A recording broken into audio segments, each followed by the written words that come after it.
السلام علیکم دوستو، میں مبارک حیدر آفیشیل پہ آپ کی خدمت میں حاضر ہوں۔ آج پاکستان میں ایک اور ٹرن آیا، سچویشن میں ایک اور ٹویسٹ نیا۔ ایک کمشنر صاحب نکلے اور انہوں نے جو الیکشن میں ہونے والی دھاندلیوں پر ایک بیان اور ایک وضاحت کر دی کہ اور انکشاف ہو گیا کہ سرکاری سطح پر، اور انہوں نے بتایا کہ تو تمام جو اسلام آباد پنڈی کے جو ریزلٹس ہیں ان پہ کہتے ہیں کہ جس ڈرامے میں ایسے ٹوسٹ ہوں جن کی سمجھ میں لوگوں کو جو تصور میں بھی نہ آتے ہوں، تو وہ ڈرامہ کامیاب ہوتا ہے۔ پاکستان میں یہ پچھلے 50 سال سے جو ڈرامہ ہوا ہے، ہوتا ہی جا رہا ہے۔ اس میں اتنے ہی ٹوسٹ آتے ہیں اور ایسے ہی آتے ہیں، لیکن جو اس ڈرامے کی سمت سے جن کو اختلاف ہے، وہ کہتے ہیں کہ یہ ڈرامہ ہمیشہ ایک ہی سمت پہ جا رہا ہے اور اس کے سارے ٹوسٹ ایک ہی طرف جاتے ہیں، اور وہ ٹوسٹ ہمیں سمجھ میں آتے ہیں۔ یہ ڈرامہ بیزار بھی کرتا ہے اور دلکش بھی ہے۔ دلکش اس لیے کہ اپنے وطن کے نتائج اس ڈرامے سے نکل رہے ہیں، لیکن بیزاری کا سبب یا اس لیے ہے کہ ایک ہی رخ پہ ہونے والے ٹوسٹ ہیں اور پتہ چلتا ہے کہ وہی کچھ ہونا ہے جو پہلے ہم نے سوچا تھا۔ اب سوال یہ ہے کہ کیا یہ جو اختلاف ہے ہمارا، جو ہم کہتے ہیں کہ غلط راستے پہ جا رہا ہے، واقعی یہ ہے، ایسا ہی ہے کہ وہ جو کہتے ہیں کہ غلط ہو تو اس کے نتائج غلط نکلتے ہیں؟ ہم بھی کہتے تھے اور ہمارے جیسے بہت سے لوگ کہتے ہیں کہ غلط نتائج نکل رہے ہیں۔ پاکستان اپنے رخ پہ جس رخ پہ جا رہا ہے وہ پاکستان کی تباہی کا رخ ہے، اور اس میں عوام جو چوائسز قبول کرتے ہیں یا چوائس کرتے ہیں، پتہ نہیں چوائس کرتے ہیں یا صرف قبول کرتے ہیں، تو وہ قبولیت دراصل نقصان کی طرف جا رہی ہے۔ اور مشرقی پاکستان بنگلہ دیش بنا، یا یہاں مسلسل ماشاء اللہ اور مختلف ایسی صورتیں آئی ہیں تباہی کی، سیلاب کی۔ مگر بات یہ ہے کہ یہ اس بات کو سوچنے کی ضرورت ہے کہ اگر عوام، ایک ملک کے عوام باکثریت سے ایک نظام کو یا ایک نتیجے کو قبول کرتے ہیں اور اس رخ پہ ہی مسلسل وہ سفر کر رہے ہیں، اور ساتھ یہ بھی کہتے ہیں کہ اس ملک کو رب دیاں رکھاں، تو پھر اور رب ہیں بھی رب کی رکھے، نظر بھی آتی ہیں رب دیاں رکھاں، کیونکہ ہم یہ دیکھتے ہیں کہ 50 سال 70 سال چلیں، تباہی کے زیادہ 50 سال گن لیں آپ یا شروع سے گن لیں، لیکن ہمیشہ وہ من و سلوہ کا تو اللہ تعالیٰ کی مہربانی سے وہ تو یہاں پہ اس کا نزول تو ہوتا ہی رہتا ہے۔ وہ کہتے ہیں کہ بنی اسرائیل کی مسلسل نافرمانیوں پر حضرت یونس نے اللہ سے دعا مانگی کہ ان کو تباہی کی طرف بھیجو، تو اللہ نے وعدہ کر لیا کہ قوم کو بتا دو کہ جمعرات یا جمعے کو یہ ہونے والا ہے، تو وہ آپ نے لوگوں کو کہہ دیا کہ تمہاری نافرمانیوں اور تمہاری غلط کاریوں کا نتیجہ ہونے والا ہے، تم پر عذاب آنے والا ہے، خرابی ہونے والی ہے۔ تو انہوں نے، بنی اسرائیل والے بڑے ذہین لوگ تھے ہماری طرح، انہوں نے توبہ کر لی، اللہ تعالیٰ کو راضی کر لیا، تو اللہ تعالیٰ نے وہ مہربانی فرمائی اور عذاب ٹل گیا، اور حالات ٹھیک اسی طرح چلنے لگے جیسے چل رہے تھے، کوئی تباہی نہیں ہوئی۔ تو حضرت یونس خفا ہوئے، انہوں نے اللہ سے گلہ کیا کہ میری تو جو ذمہ داری تھی میں نے لوگوں کو بتایا، لیکن وہ تو بات غلط ثابت ہوئی۔ تو اللہ تعالیٰ نے کہا کہ پھر تم کیا چاہتے ہو؟ تو میں تیری دنیا میں نہیں رہنا چاہتا۔ تو اللہ نے کہا چلے جاؤ، دنیا میری چھوڑ دو اگر نہیں پسند۔ تو آپ نے اللہ کی دنیا چھوڑی، لیکن وہ تو مچھلی کے پیٹ میں چلے گئے، اور وہاں پھر انہوں نے استغفار کیا اور کہا کہ غلط ہے، میں تیرے فیصلوں میں کیوں دخل دیتا ہوں۔ تو یہ ہے کہ انبیاء کی ذمہ داری اللہ نے لگائی، اور انبیاء کے ماننے والوں میں یا ہمارے جیسے چھوٹے لوگوں کو بھی ایک ذمہ داری دی گئی کہ آپ بشارت اور نظارت، یعنی اچھی بات کی جو بشارتیں ہیں، جو پیشن گوئیاں وہ دیں لوگوں کو، اور بری باتوں کے یا غلط کاموں کے نتائج سے بھی ان کو باخبر کریں. تو بشیر اور نذیر کا رول انبیاء کا رہا، اور انبیاء کے ماننے والوں یا ان کے پیچھے چھوٹے لوگوں جو ہمارے جیسے لوگوں کا بھی جو میکسیمم فرض ہے وہ یہی ہے کہ بشارت اور نظارت، یعنی غلط بات سے ڈراتے رہیں. لیکن اگر وہ ہماری جو نظارتیں ہیں یا ہم جو لوگوں کو ڈراتے ہیں کہ یہ غلط ہے، وہ اگر لوگ قبول نہیں کرتے اور پھر اللہ ان سے راضی رہتا ہے، تو ہمیں اس پہ تلخ ہونے کی، جیسے وہ محترمہ بیٹھ کے آج مسلم لیگ کا موقف بیان کر رہی تھیں، تو وہ اس پہ غصہ کہ جی لوگ ہمیں کہتے ہیں بیانیہ نہیں بنا آپ سے، تو بیانیہ ہم کیا بنائیں؟ وہ دوسری طرف سے جو بیانیہ ہے عمران خان کا، وہ تو گالیوں کا بیانیہ ہے اور وہ تو الزامات کا بیانیہ ہے، تو ہم اس کے جواب میں کیا کریں؟ تو بات یہ ہے، تھوڑا سا سوچنے کی ضرورت ہے کہ پچھلے 50 60 70 برس میں آپ نے ایک ہی رخ رکھا. آپ نے یعنی ایک جو بیچ میں بندہ آیا تھا، ایک دو بندے آئے جنہوں نے ملک کو کسی رخ پہ ڈالنا چاہا. ایون ایوب خان سے ہم بہت اختلاف کے باوجود یہ مانتے ہیں کہ اس نے انڈسٹریلائزیشن کے راستے پہ ڈالنے کی کوشش کی. اور اس کے بعد ذوالفقار علی بھٹو کا جو وہ اسلامی سوشلزم اور ویلفیئر اسٹیٹ کا سارا بیانیہ، اس میں بھی وعدے تھے کہ بہتری کی طرف جائیں. ذوالفقار علی بھٹو نے بڑے کام کیے. ذوالفقار علی بھٹو نے آپ کو اسٹیل مل، پھر پیپری اسٹیل، پھر اس کے بعد انہوں نے NEC کیا تھا وہ ادارہ نیشنل انجینئرنگ کا، جو انہوں نے کہا جی کہ دنیا بھر سے ہم لوگ ٹھیکیدار بلاتے ہیں کہ ہماری فلانی چیز کر دو، فلانی چیز کر دو. اسٹیل مل ہم نے کراچی میں بنوائی، روس کے تعاون سے، خود نہیں بنا سکے، لیکن نیشنل انجینئرنگ کا ایک ادارہ ہونا چاہیے جو آخر دنیا سیکھتی ہے. ہم کیوں نہیں سیکھ سکتے؟ کیا ہمارے انجینئرز کوئی کلذین گدھے ہیں جن کو سمجھ نہیں آتی کہ کون سا کام کیسے ہوتا ہے؟ تو ساری دنیا اگر یہ کرتی ہے، سیکھتے ہیں. کوریا سے لوگ آ کے آپ کی موٹر وے بنا سکتے ہیں، تو کیا آپ کے اپنے لوگ موٹر ویز اور ہائی ویز نہیں بنا سکتے؟ تو وہ ادارہ اس نے بنایا. اس نے ایون وہ کامن کپ CSP جو ہوتے تھے، PCS CSP اور جو بڑی سروسز، اس کے لیے ادارے بنائے کہ کامن ہونا چاہیے. تو مطلب ہے وہ ایک رخ دے رہا تھا. اس نے نیوکلیئر پروگرام بھی بنایا جس کا بیسک موٹیو تو یہی تھا کہ ڈیفنس، لیکن اس کا نتیجہ ہوتا ہے جب کوئی ملک نیوکلیئر ہونے کے لیے محنت کرتا ہے تو سائنس کے بہت سے اور دروازے کھلتے ہیں، بہت سی اور چیزیں آتی ہیں، ٹیکنالوجیز آتی ہیں، ایون راکٹ سائنس اس کے نتیجے میں پیدا ہوتی ہے.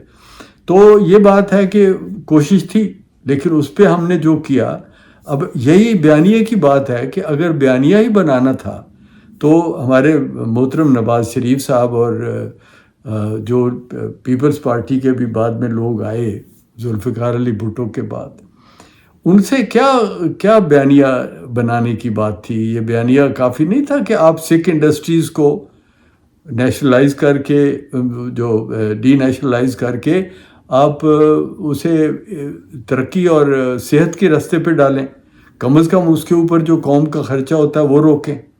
یہ ایک بیانیہ تھا. پھر آپ اپنے منرل یا نیچرل ریسورسز کو ڈیولپ کر سکتے تھے. وہ یہ کوئی بہت مشکل باتیں تھیں. لیکن بھٹو صاحب کی مخالفت میں محترم نواز شریف صاحب نے، ضیاء نے کہا کہ میری عمر بھی تمہیں لگ جائے، انہوں نے کہا جی کہ ضیاء کی عمر مجھے لگنی چاہیے، مجھے بھٹو کی عمر نہیں لگنی چاہیے. یعنی کسی انوویشن کی طرف نہیں جانا. انہوں نے اپنی جو بنیادی نواز شریف فیملی کا، شریف خاندان کا جو جھگڑا ذوالفقار علی بھٹو سے تھا، وہ تو بنیادی طور پہ اتفاق فاؤنڈری کے نیشنلائز ہونے پہ تھا، جو کہ ٹھیک ہے، ڈی نیشنلائز ہو گئی، پھر ان کی ملکیت میں آ گئی. لیکن انہوں نے کیا راستہ چنا؟ انڈسٹریلائزیشن کا راستہ چنا یا چھوڑ کے تجارت کا راستہ چنا؟ یعنی ایک ملک کو آپ نے کنزیومر اکانومی بنا دیا. تو اب ایک کنزیومر اکانومی کا بیانیہ تو نہیں چل سکتا ایک ایسے ملک میں جس کا کہیں سے اور سورس آف انکم نہیں ہے. آپ کے لائق محنتی بچے باہر جا کے روٹی کما کے آپ کو بھیجتے ہیں، چلو ایک سہارا بنا ہوا ہے. یا آپ اپنی اسٹریٹجک ڈیپتھ اور ملٹری اور آپ اپنی جغرافیائی حالت کا فائدہ اٹھا کے مسلسل قوموں سے بھتہ یا ٹیکس یا مدد یا خیرات لیتے ہیں. یہ بیانیہ تو نہیں ہے نا. یہ کوئی بیانیہ ہے کہ کوئی قوم بننے کا؟ ہمارے خیال میں یہ بیانیہ غلط تھا. عمران خان کے پاس بھی کوئی بیانیہ اگر نہیں تھا، اس نے گالی کا بیانیہ کیا تو گالی آپ ڈیزرو کرتے تھے تو آپ کو لگی نا. جو الزامات لگے اس کے پیچھے کوئی بیانیے کے اندر جان تھی تو وہ کامیاب ہوا. اور اس کو ہٹانے، وہ اپنے اوپر سے یہ ملامت دور کرنے کے لیے ہمارے ان رہنماؤں نے کوئی محنت نہیں کی. یعنی وہ جوابی بیانیہ جس سے ملک میں کام نظر آتا وہ نہیں کیا. اور آج جس پوزیشن میں ہم ہیں، یعنی فوج کی مداخلت مسلسل رہی اور فوج نے اپنی مرضی سے اچھے برے لوگوں کو قائم بٹھایا، جن میں ہمارے سارے لیڈر ہیں. مطلب ماننا چاہیے کہ سارے ایک یکے بعد دیگر سب فوج ہی سے آئے. صرف فرق یہ تھا کہ ذوالفقار علی بھٹو نے فوج سے بغاوت کر کے، یعنی فوج کے جو سربراہ جو نشان تھا فوج کا وہ تو ایوب خان تھا، اس سے جھگڑا کر کے یا علیحدگی کر کے، مگر پھر بھی جرنیلوں کے ساتھ تعاون آپ کا بھی رہا، بھٹو صاحب کا بھی رہا. مشرقی پاکستان کے مسئلے پہ ذوالفقار علی بھٹو صاحب نے جو غلطیاں کیں اس میں وہ فوج کے ساتھ مل کے کیں. لیکن بات کہنے کی یہ ہے کہ سارے ہی آرمی کے ساتھ تعاون کر کے چلے، لیکن آرمی سے تعاون ممکن ہے کہ وقت کا تقاضا تھا، آج بھی ہے. آرمی کے پاس تو یہ علم نہیں ہے نا کہ وہ بیانیہ بنائے یا ملک کی ترقی کا راستہ چنے. اس کے پاس تو فوج کا تو ایک ہی مزاج ہوتا ہے کہ یا تو کوئی علاقہ مل جائے جس کو فتح کر لیں اور وہاں کی بنی بنائی دولت ہمارے ہاتھ میں آ جائے. یہ ہمیشہ عسکریت کا ایک ہی پیغام رہا ہے. عسکریت کبھی بھی تعمیر کی طرف نہیں جاتی. عسکریت کا کے دو جاب ہوتے ہیں، یا تو اپنے آپ کو ڈیفینڈ کرنے کے لیے ہوتی ہے یا دنیا کو فتح کرنے کے لیے ہوتی ہے. تو لیکن اس میں تعمیر دونوں میں نہیں ہوتی. ڈیفینڈ کرنے میں بھی تعمیر نہیں ہوتی، وہ جو بنا ہوا ہے اسے بچانے کے لیے ہوتی ہے. لیکن اس کے بعد جب آپ اس کو کرتے ہیں کہ تعمیر کے جہاں تعمیر ہے ہی نہیں، جہاں کچھ ہے ہی نہیں ڈیفینڈ کرنے والا، وہاں آپ نے تعمیر کرنے، تو وہ فوج نہیں کرتی تعمیر. اس کے باوجود ہماری آرمی کے لوگوں نے کئی ادارے بنائے ہیں جو وہ اچھی طرح چلا رہے ہیں. اس کا کریڈٹ دینا چاہیے کہ انہوں نے زیادہ منظم اور اچھے طریقے سے وہ چلائے ہیں. ہمارے سویلین جو لیڈرشپ ہے اس نے عوام کی نمائندگی کس طرح کی ہے یہ سب کے سامنے ہے. تو پھر یہ کہنا کہ جی ہمارے پاس بیانیہ نہیں ہے، تو بھائی چھوڑ دیں. ہم جو بیانیہ کامیاب ہے اسے، اگر اس ملک کے لوگوں نے، حضرت یونس والا واقعہ ذہن میں آتا ہے، میرے بار بار آتا ہے کہ اگر لوگ، اللہ لوگوں سے راضی ہے، ان کو من و سلوہ اتر رہا ہے مسلسل، کوئی بھوکا نہیں مرتا. جھوٹ بولا جاتا ہے کہ جی لوگ بھوکے ہو گئے، لوگوں کی مفلوق الحوال خلقت مفلوق الحال ہو گئی ہے، لوگوں کے پاس کھانے کو نہیں. ٹھیک ہے، وہ ہمارے عوام کو جو تکلیفیں آتی ہیں وہ دکھائی بھی گئی ہیں. اب بار بار ہم سیلاب، پچھلا سیلاب. مگر اس میں ایک بات دیکھیں کہ لوگ اتنے برہم نہیں ہیں کہ وہ آرمی سے یا موجودہ جو اس ملک کا نظام ہے اس سے بغاوت کرنے کے لیے تیار ہوں. کو مطلب احتجاج بھی آپ جب کہتے ہیں، احتجاج میں کوئی اسلحہ تو نہیں اٹھانا ہوتا، لیکن احتجاج بھی ہمارے عوام نے نہیں کیا. اس بات کو ماننا چاہیے. تو یہ بات سچ ہے کہ اگر لوگ، اس ملک کے لوگ راضی ہیں اس نظام سے، اور اس میں پھر وہ پچھلے 15، 20، 25، 30 سال میں جو کچھ ہوا اس کو وہ نہیں مانتے، وہ اگر وہ طالبان کی طرف جاتے ہیں، اور وہ اگر نواز شریف اور موجودہ پارٹیز کو، حتیٰ کہ محترم مولانا فضل الرحمان اور جماعت اسلامی کو بھی ترک کر کے، چھوڑ کے، وہ طالبان کی طرف یا فوج کی طرف یا عمران خان کی طرف وہ اس طرح سے وہ ٹویسٹ دیتے رہتے ہیں. آپ کے بڑے بڑے آدمی بھی دیکھتے ہیں کہ عمران خان کے ساتھ ہی لگ کے ہمیں فائدہ ہے.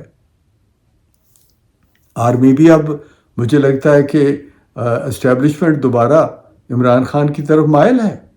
یہ بات آخرکار ہونی بھی تھی اور ہو بھی رہی ہے، اور غالباً اسی کو لانے کا ایک فائنل ٹوسٹ آئے گا.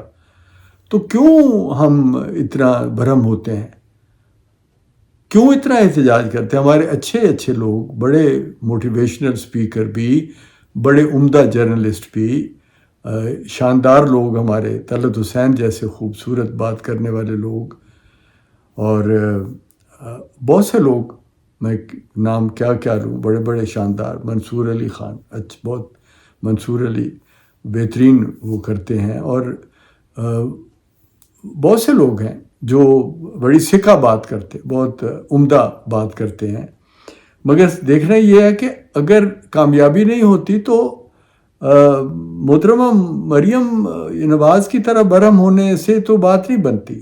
یا آپ بار بار ایک ہی کہیں جی بیانیہ نہیں، ہمیں اس کا بیانیہ کامیاب اس لیے کہ وہ گالیاں دیتا ہے، اور وہ ٹھیک ہے، میں بھی یہ کہتا رہا ہوں، میں ابھی بھی کہتا ہوں کہ یہ بیانیہ اس کا گالیاں دینے کا اور برہم لوگوں کو اکسانے کا، لوگوں کو بغاوتیں کروانے اور غدر کرنے کا، جھگڑا کرنے کا یہ رستہ نہیں ہے، بلکہ اصل رستہ وہی ہے جو تعمیر کا ہے.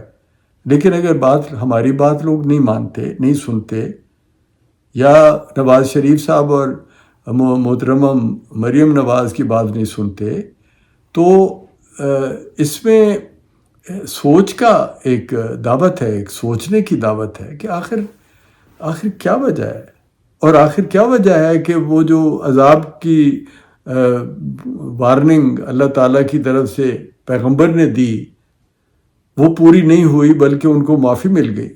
اور یہاں مسلسل معافی ملتی ہے لوگوں کو، طالبان کی طرف ہو کے بھی لوگ مسلسل یہاں پہ راضی ہیں، اور دنیا میں اکیلے ہو کے بھی، مکمل آئسولیٹ ہو کے بھی لوگوں کو وہی بات کہتے سنتا ہوں میں کہ جی رب نے رکھا، اللہ نے اس کو ملک کو بنایا، اسلام کی خاطر تھا، تو اس کو کچھ نہیں ہوتا. تو بالکل ٹھیک ہے، اسلام کی خاطر اگر واقعی بنا ہے اور واقعی اللہ تعالیٰ اس کے اوپر رحمت فرما رہا ہے، تو ناراض ہونے کی پھر بات نہیں ہے. پھر چاہیے کہ ہم یہ جہاں پہ ہمیں لگتا ہے کہ امپروومنٹ ہو سکتی ہے، بہتری ہو سکتی ہے، وہ ہم کہتے رہیں. وہ جو کہتے ہیں نا، فیض صاحب نے کہا کہ ایک طرز تغافل ہے سو وہ ان کو مبارک، ایک عرض تمنا ہے سو ہم کرتے رہیں گے. تو پھر ہم عرض تمنا کریں، لیکن یہ نہ ہو کہ جیسے ہم کوئی روٹھے ہوئے پیغمبر کی طرح دنیا چھوڑ جائیں گے، ناراض ہو جائیں گے اور کہیں گے کہ دوسرے سب غلط ہیں اور ہم سب ٹھیک ہیں. ایسا نہیں ہے. پھر کہیں ہماری غلطی ہے جسے قبول کرنا ضروری ہے. اور اگر ہم لوگوں کو کہتے ہیں کہ آپ اپنے اطوار اور طریقے تبدیل کریں کیونکہ وہ غلط ہیں، تو ہمیں بھی دیکھنا چاہیے کہ ہماری کون کون سی باتیں غلط ہیں. ہم اگر عمران خان کو غلط کہتے ہیں کہ وہ گالیوں کا کلچر اس نے رواج دیا، اس نے الزام لگانے کا، گالی دینے کا، بد کلامی کا، بے ادبی کا، نوجوانوں کو بدتمیز بنا دیا، تو آپ سمجھائیں نوجوان اگر تمیز کا اور احترام کا اور خوش گفتاری کا اور علم کا اور ہنر کا رستہ جو آپ کہتے ہو کہ جی میں کہتا ہوں، آپ کہتے ہیں، سب ہم کہتے ہیں کہ جی یہ رستے ہیں جس سے قومیں بنتی ہیں، اور لوگ اس کی طرف نہیں آنا چاہتے، تو ہم کہتے رہیں گے. لیکن یہ بھی ضروری ہے کہ ہم ساتھ ساتھ یہ بھی سوچیں کہ ہمارے کہنے کے طریقے میں کیا غلطی ہے کہ جو ہمارے لوگوں کے دل میں وہ بات بیٹھتی نہیں، جو دراصل انہی کی خوشی اور انہی کی کامیابی اور انہی کی نصرت اور فتح کے لیے ضروری ہے. تو یہ وہ معاملات ہیں جن پر توجہ دینی چاہیے. آج کے لیے میری اتنی معروضات، اور آپ سے تو گزارش ہے کہ اگر میری باتوں سے، میرے نقطہ نظر سے کوئی دلچسپی آپ کو پیدا ہوتی ہے تو وہ اس کو مبارک حیدر آفیشیل کو سبسکرائب بھی کریں، اور اس کے لیے وہ جو تیر کا نشان ہے وہ اس پہ وہ جو بھی آپ سمجھتے ہیں کہ دوبارہ آپ نوٹیفیکیشن آپ کو آئے تو وہ آپ کریں. ہم میری آواز میں تنقید بھی کریں اور اس پہ شامل بھی ہوں. خدا حافظ.